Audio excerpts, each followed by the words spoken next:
Shalom mon cher bien-aimé de Dieu, bienvenue sur la chaîne JCM TV. Le thème de mon message est « Que signifie véritablement la Pentecôte ?» Que signifie véritablement la Pentecôte? Prions. Père, je te rends grâce pour ce privilège que tu m'accordes de parler de ta part à ces bien-aimés. Reçois toute la gloire dans le nom de Jésus. Saint-Esprit, prends le contrôle de ce moment, parle à quelqu'un et que le nom de Jésus soit glorifié. Dans le puissant nom de Jésus-Christ de Nazareth, j'ai ainsi prié. Alléluia. Que signifie véritablement la Pentecôte? Dieu, depuis la création des choses, a créé la première race des géants par Adam.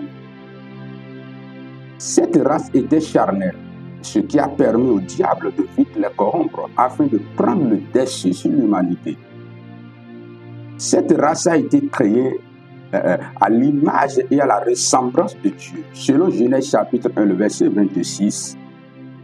Mais puisque cette race était basée sur la chair, le diable a pris facilement le dessus en les rendant rebelles à Dieu. Il faut qu'il y ait maintenant l'émergence d'une nouvelle race des géants, non pas la chair, mais par l'esprit. Jean chapitre 3, le verset 8 dit: le vent souffle où il veut, et tu en entends le bruit, mais tu ne sais d'où il vient, ni où il va. Il en est ainsi de tout homme qui est né de l'esprit. Dieu dit: il faut que je crée une nouvelle race par l'esprit, une race qui ne pourra pas être contrôlée par le diable, une race semblable au vent, afin qu'elle soit des libérateurs, des gens qui vivent non par la chair, mais par l'esprit. J'espère que vous me suivez jusque-là. La première création a été créée par la chair, à l'image et à la ressemblance de Dieu. Mais la seconde race a été créée, non par la chair, mais par l'esprit. Cette race est non à l'image et à la ressemblance de Dieu, mais cette race est créée exactement comme Dieu. Une race 100% esprit, tout comme Dieu est 100% esprit. Et c'est ça la Pentecôte. La Pentecôte signifie la création d'une nouvelle race par l'esprit, l'émergence d'une nouvelle armée des libérateurs qui ont en eux toutes les capacités d'opérer comme des dieux. Lisons Actes chapitre 14, le verset 8 à 11. Actes chapitre 14, le verset 8 à 11. Verset 8. À Lystre se tenait assis un homme impotent depuis, boiteux de naissance et qui n'avait jamais marché. Verset 9. Il écoutait parler Paul, et Paul fixant les regards sur lui et voyant qu'il avait la foi pour être guéri. Verset 10. Dit d'une voix forte: lève-toi droit sur tes pieds. Et il se leva d'un bond et marcha. Verset 11. À la vue de ce que Paul avait fait, la foule éleva la voix et dit en langue lycaonienne: les dieux sous une forme humaine sont descendus vers nous. Alléluia. Écoutez-moi très bien. La race adamique était dominée par la chair et vivait dans le péché. Et pour les discipliner, Dieu a établi les 10 commandements dans Exode chapitre 20. Mais malgré l'existence de ces 10 commandements établis par Dieu, la chair dominait toujours sur l'homme et le conduit dans le péché. Et Dieu dit: il faut que j'écrive moi-même mes lois au-dedans de l'homme. Il faut que je m'installe moi-même dans l'homme. Il faut que je lève. Il faut que je crée une nouvelle race des géants par l'esprit. Alléluia. Jérémie 31, le verset 33 dit: mais voici l'alliance que je ferai avec la maison d'Israël. Après ces jours-là, dit l'Éternel, je mettrai ma loi au-dedans d'eux. Je l'écrirai dans leur cœur et je serai leur Dieu et ils seront mon peuple. Mais comment Dieu veut-il procéder pour mettre sa loi, pour éclairer sa loi au-dedans de l'homme? Lisons Joël chapitre 2, le verset 28 à 29. Verset 28. Après cela, je répandrai mon esprit sur toute chair. Vos fils et vos filles prophétiseront. Vos vieillards auront des songes et vos jeunes gens des visions. Verset 29. Même sur les serviteurs et sur les servantes, dans ces jours-là, je répandrai mon esprit. Alléluia. Jean-Baptiste a été envoyé comme un prophète de Dieu afin de rappeler au peuple de Dieu qu'une nouvelle race des géants, des hommes puissants, verra bientôt le jour. Que signifie la Pentecôte? La Pentecôte signifie le baptême du Saint-Esprit et de feu. Matthieu chapitre 3, le verset 11 dit quoi exactement? Matthieu chapitre 3, le verset 11. Moi, Jean-Baptiste, je vous baptise d'eau pour vous amener à la repentance. Mais celui qui vient après moi est plus puissant que moi. Et je ne suis pas digne de porter ses souliers. Lui, il vous baptisera du Saint-Esprit et de feu. Alléluia. La mission de Jésus sur terre n'est pas d'amener le peuple à la repentance. Et voilà pourquoi il ne baptisait lui-même personne. Mais Jésus avait pour la mission de faire naître une nouvelle race de géants par l'Esprit, déjà capables de chasser les démons, de guérir toutes sortes de maladies, déjà capables d'opérer dans la même classe que Dieu.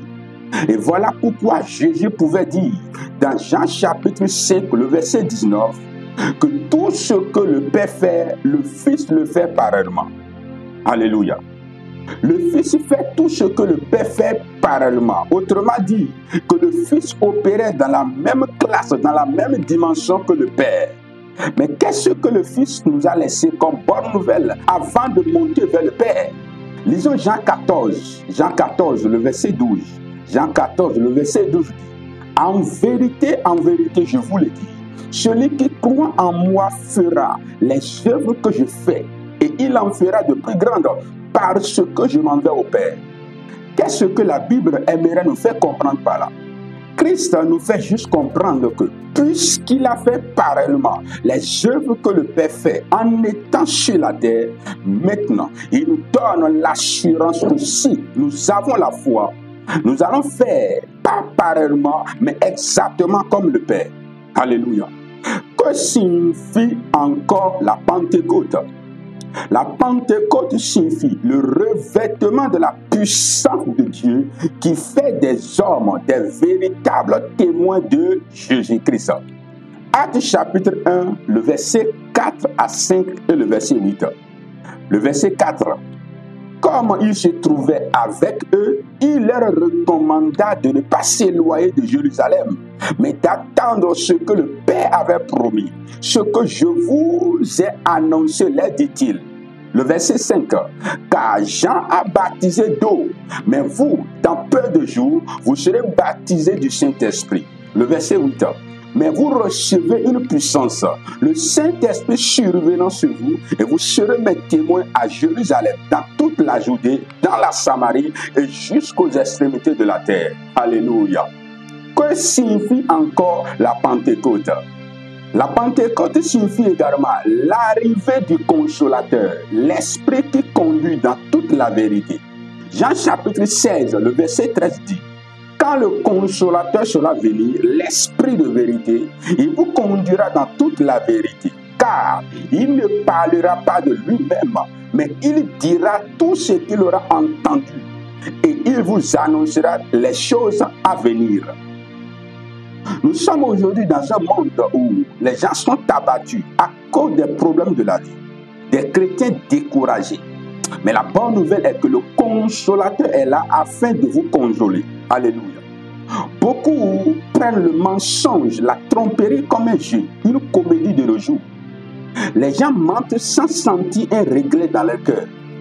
Il sera dans un endroit B, mais dira à quelqu'un par téléphone qu'il est à un endroit A, alors que le mensonge est l'ennemi de la vérité et le fils de Satan. Selon Jean chapitre 8, le verset 44 qui dit, Vous avez pour père le diable et vous voulez accomplir les désirs de votre père. Il a été maîtrisé dès le commencement et il ne se tient pas dans la vérité parce qu'il n'y a pas de vérité en lui. Puisqu'il profère le mensonge, il parle de son propre fond, car il est menteur et le père du mensonge. Alléluia. Vous ne pouvez pas être des chrétiens et avoir du plaisir dans le mensonge. Ce n'est pas normal, mon frère. Ce n'est pas normal, ma sœur. Mais la bonne nouvelle est que le Saint-Esprit a été envoyé vers toi afin d'être celui qui t'aide à vivre une vie de vérité. Il a été envoyé pour te conduire dans toute la vérité. Alléluia. C'est quoi la Pentecôte? La Pentecôte signifie la naissance d'une langue que l'univers n'a jamais connue. La seule langue qui donne la migraine à Satan et met tous ses démons en fuite. Le parler en langue. Actes chapitre 2, le verset 1 à 4. Actes chapitre 2, le verset 1 à 4. Que dit la Bible exactement là? Le verset 1. Le jour de la Pentecôte, ils étaient tous ensemble dans le même lieu. Verset 2. Tout à coup, il vint du ciel un bruit comme celui d'un vent impétueux et il remplit toute la maison où ils étaient assis. Verset 3. Des langues semblables à des langues de feu les apparut, séparées les uns des autres et se posaient sur chacun d'eux. Verset 4. Et ils furent tous remplis du Saint-Esprit et se mirent à parler en d'autres langues selon que l'Esprit leur donnait de s'exprimer. Alléluia. J'entends souvent les gens dire que le parler en langue est la langue des anges. Et je n'ai trouvé aucun verset dans la Bible qui le prouve. Alléluia.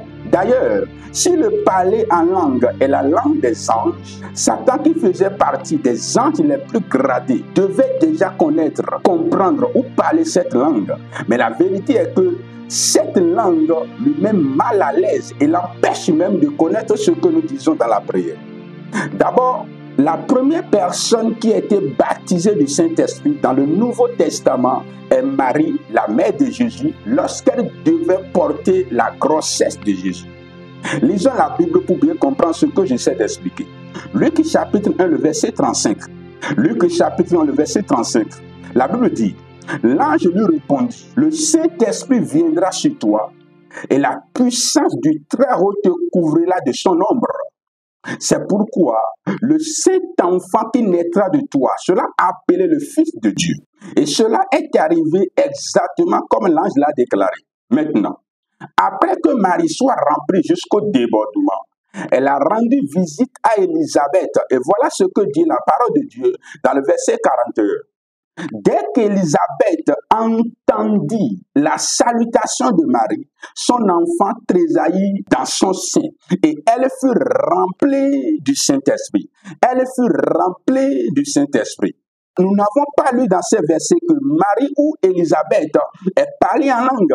Mais tout ce que la Bible a pu nous faire comprendre dans ce chapitre est qu'Élisabeth a commencé par prophétiser. Parce que c'est poussé par l'Esprit que les hommes prophétisent. 2 Pierre chapitre 1, le verset 21. Dans le verset 67 du premier chapitre du livre de Luc, la Bible déclare, Zacharie, son père, fut rempli du Saint-Esprit et il prophétisa en ces termes. Nous n'avons pas lu que ces gens ont parlé en langue, mais ils ont prophétisé en étant remplis du Saint-Esprit. Car la prophétie fait aussi partie des dons que le Saint-Esprit donne aux hommes après les avoir remplis. 1 Corinthiens chapitre 12, le verset 10. Alléluia. Maintenant, prenons le cas de Jésus-Christ, notre Seigneur et Sauveur.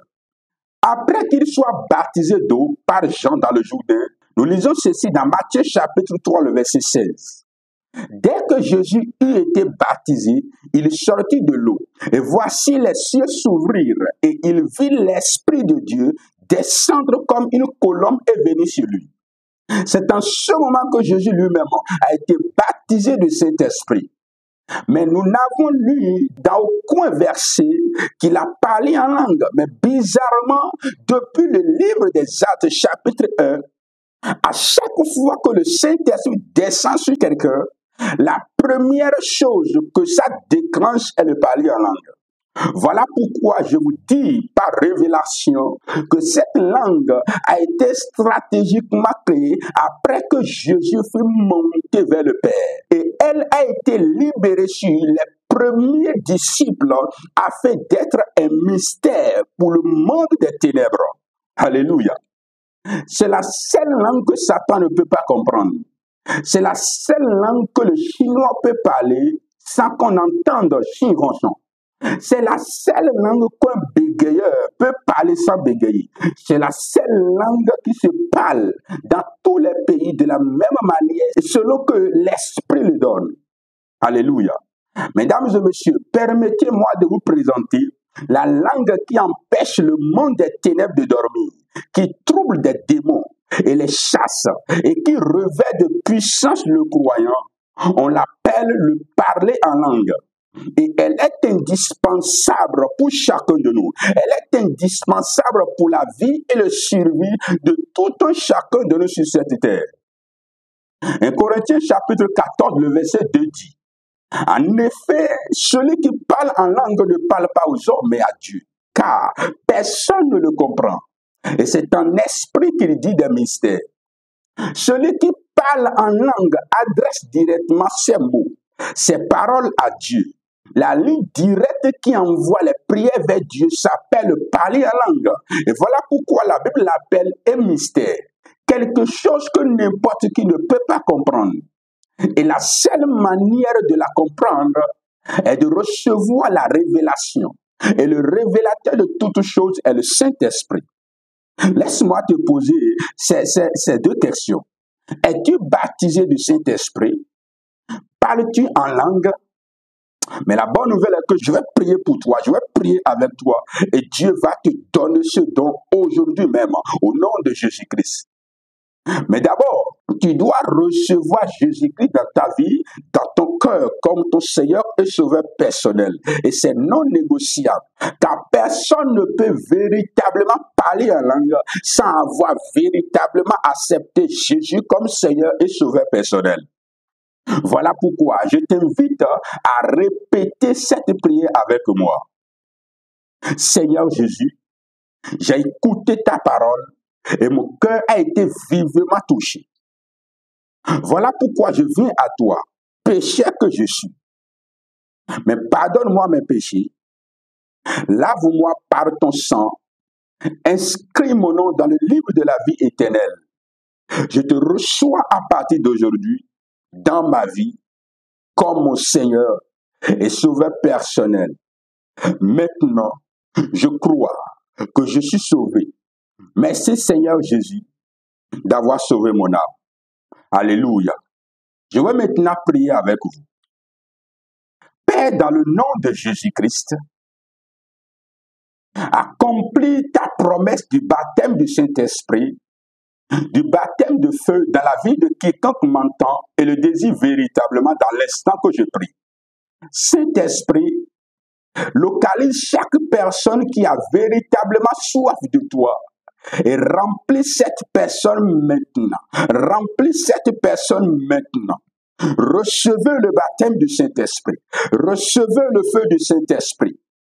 Que le Seigneur t'accorde le don de parler en langue et d'autres dons s'il le faut. Au nom de Jésus, reçois cela maintenant. Reçois cela maintenant. Reçois cela maintenant. Reçois cela maintenant. Dans le nom de Jésus-Christ de Nazareth. Merci Père car tu l'as fait. C'est au nom de Jésus de Nazareth que j'ai ainsi prié. Chers bien-aimés, abonnez-vous à notre chaîne, partagez l'enseignement avec quelqu'un d'autre et que Dieu vous bénisse abondamment. Shalom et à la prochaine.